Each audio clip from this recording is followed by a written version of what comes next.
You ask Tiger to solve. This deals with linear equations with one unknown. The final result is x equals -1/10.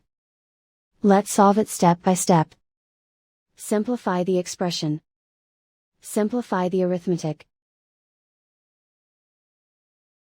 Group all x terms on the left side of the equation.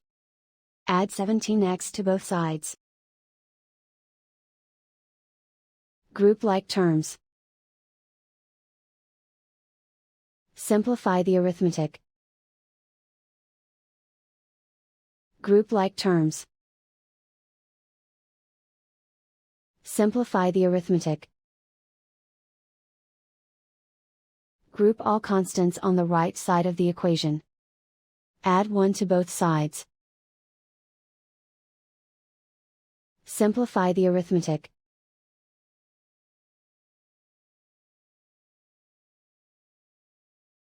Isolate the x. Divide both sides by 20.